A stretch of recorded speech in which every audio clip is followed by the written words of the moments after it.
The Theory of Political Economy by William Stanley Jevons. Chapter 1 Introduction Part 6 Relation of Economics to Ethics. I wish to say a few words, in this place, upon the relation of economics to moral science. The theory which follows is entirely based on a calculus of pleasure and pain, and the object of economics is to maximize happiness by purchasing pleasure, as it were at the lowest cost of pain. The language employed may be open to misapprehension, and it may seem as if pleasures and pains of a gross kind were treated as the all-sufficient motives to guide the mind of man. I have no hesitation in accepting the utilitarian theory of morals which does uphold the effect upon the happiness of mankind as the criterion of what is right and wrong. But I have never felt that there is anything in that theory to prevent our putting the widest and highest interpretation upon the terms used. Jeremy Bentham put forward the utilitarian theory in the most uncompromising manner. According to him, whatever is of interest or importance to us must be the cause of pleasure or of pain, and when the terms are used with a sufficiently wide meaning, pleasure and pain include all the forces which drive us to action. They are explicitly or implicitly the matter of all our calculations and form the ultimate quantities to be treated in all the moral sciences. The words of Bentham on this subject may require some explanation and qualification, but they are too grand and too full of truth to be omitted. Nature, he says, has placed mankind under the governance of two sovereign masters, pain and pleasure. It is for them alone to point out what we ought to do, as well as to determine what we shall do. On the one hand the standard of right and wrong, on the other the chain of causes and effects, are fastened to their throne. They govern us in all we do, in all we say, in all we think. Every effort we make to throw off our subjection will serve but to demonstrate and confirm it. In words a man may pretend to abjure their empire, but in reality he will remain subject to it all the while. The principle of utility recognizes this subjection and assumes it for the foundation of that system, the object of which is to rear the fabric of felicity by the hands of reason and of law.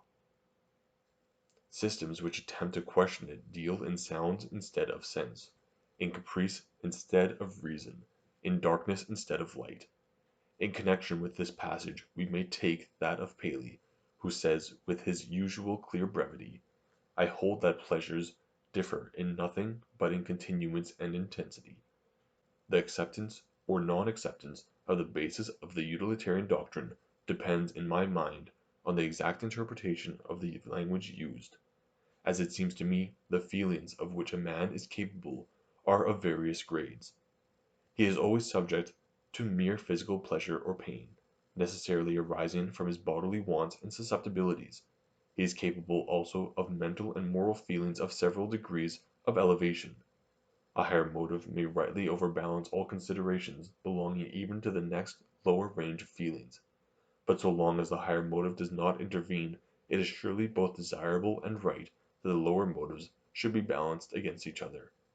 Starting with the lower stage, it is a man's duty, as it is his natural inclination, to earn sufficient food and whatever else may best satisfy his proper and moderate desires. If the claims of a family or of friends fall upon him, it may become desirable that he should deny his own desires, and even his physical needs their full customary gratification. But the claims of a family are only a step to a higher grade of duties. The safety of a nation, the welfare of great populations, may happen to depend upon his exertions. If he be a soldier or a statesman, claims of every strong kind may now be overbalanced by claims of a still stronger kind. Nor should I venture to say that at any point we have reached the highest rank, the supreme motives which should guide the mind. The statesman may discover a conflict between motives. A measure may promise, as it would seem, the greatest good to great numbers, and yet there may be motives of uprightness and honor that may hinder his promoting the measure. How such difficult questions may be rightly determined it is not my purpose to inquire here.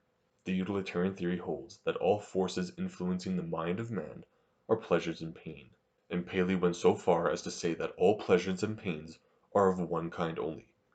Mr. Bain has carried out this view to its complete extent, saying no amount of complication is ever able to disguise the general fact that our voluntary activity is moved by only two great classes of stimulants, either a pleasure or a pain, present or remote, must lurk in every situation that drives us into action. The question certainly appears to turn upon the language used. Call any motive which attracts us to a certain course of conduct, pleasure, and call any motive which deters us from that conduct, pain, and it becomes impossible to deny that all actions are governed by pleasure and pain. But it then becomes indispensable to admit that a single higher pleasure will sometimes neutralize a vast extent and continuance of lower pains. It seems hardly possible to admit Paley's statement, except with an interpretation that would probably reverse his intended meaning. Motives and feelings are certainly of the same kind to the extent that we are able to weigh them against each other, but they are, nevertheless, most incomparable in power and authority. My present purpose is accomplished in pointing out this hierarchy of feelings, and assigning a proper place to the pleasures and pains with which the economist deals. It is the lowest rank of feelings which we here treat. The calculus of utility aims at supplying the ordinary wants of man at the least cost of labor. Each laborer, in the absence of other motives, is supposed to devote his energy to the accumulation of wealth. A higher calculus of moral right and wrong would be needed to show how he may best employ that wealth for the good of others as well as himself. But when that higher calculus gives no prohibition, we need the lower calculus to gain us the utmost good in matters of moral indifference. There is no rule of morals to forbid our making two blades of grass grow instead of one, if by the wise expenditure of labor we can do so. And we may certainly say with Francis Bacon, while philosophers are disputing whether virtue or pleasure be the proper aim of life, do you provide yourself with the instruments of either,